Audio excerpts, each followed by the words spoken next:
எஸ்பிஐட்டில் வந்துக்கிட்டு இந்த ஹெச்என்டி முடித்தேன்.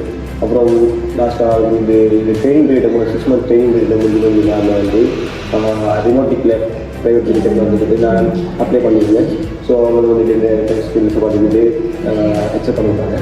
நான் ஜாயின் பண்ணி ஃபஸ்ட் மந்த்தில் வந்துக்கிட்டு கம்பெனியோட ஸ்ட்ரக்சர்ஸ் அதுங்களை பார்த்து தெரிஞ்சுக்கிட்டேன். அப்புறம் வந்துக்கிட்டு அதே டைமில் கம்பெனியோட ரூல்ஸ் அண்ட் ரெகுலேஷன் அப்புறம் வந்துக்கிட்டு லேர்ன் பண்ண ஸ்டார்ட் பண்ணேன். ஜிஎஸ், ஜாவாஸ்கிரிப்ட், ஃபோட்டோஷாப் அந்த மாதிரி விஷயங்கள். நெக்ஸ்ட் மந்த்தில் நடக்கிற ஒரு ப்ரொஜெக்ட்டுக்காக வேண்டி பிஹெச்பி ஸ்கில்லை வந்துக்கிட்டு நான் வளர்த்துக்கிட்டேன். அதே மாதிரி ஹெல்ப் பண்ணாங்க. செகண்ட் மந்த்தில் வந்துக்கிட்டு நாங்கள் ஒரு குரூப் ஆஃப் ப்ரொஜெக்ட் ஸ்டார்ட் பண்ணோம். லீட் மேனேஜ்மெண்ட் சிஸ்டம் சொல்லிட்டு ஸ்டார்ட் பண்ணோம். அதில் வந்துக்கிட்டு ஒரு குரூப் ஆஃப் 5 பீப்புள்ஸ் வந்துக்கிட்டு இருந்துக்கிட்டு என்ன மாதிரி வேறு இன்டர்ன் பண்ணியிருந்தாங்க. அவங்களோட சேர்த்துட்டு என்னையும் வந்துக்கிட்டு கொலாபரேட் பண்ணி ஒரு நல்ல ஒரு சிஸ்டம் ஒன்று க்ரியேட் பண்ண வந்துக்கிட்டு ஹெல்ப் பண்ணாங்க. அதே மாதிரி 3ஆவது மாதத்துலேருந்து நான் வந்துட்டு ஒரு டிசைனராக அதாவது ஃபோட்டோஷாப்பில் வந்துக்கிட்டு போஸ்டர் வந்துக்கிட்டு க்ரியேட் பண்ண கொடுத்தோம். அப்புறம் வந்துக்கிட்டு 4ஆவது மாதம் 5ஆவது மாதம் வந்துக்கிட்டு WordPressல வந்துக்கிட்டு ஃபுல்லாக வெப்சைட் க்ரியேட் பண்ணியிருந்தாங்க.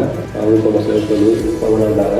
புக்கிங் சிஸ்டம் வந்துட்டு லாஸ்ட் கடைசி மந்த்தில் வந்துக்கிட்டு எங்களுக்கு வந்துக்கிட்டு இ-காமர்ஸ் வந்துக்கிட்டு ஒரு ஷூ ஷாப் வந்துக்கிட்டு அதையும் வந்து விசிட் பண்ணி கொடுத்தேன்.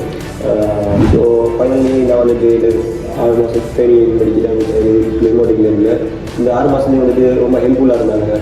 மீடியா சார் இருக்கட்டும், மேனேஜ்மெண்ட் கிட்ட அதே ரிசோர்ஸ் சார் இருக்கட்டும், எல்லாருமே ரொம்ப ஹெல்ப்ஃபுல்லாக 6 மந்த் ட்ரைனிங் முடிக்கிறது ரொம்ப ஹெல்ப்ஃபுல்லாக இருந்தாங்க. ஸோ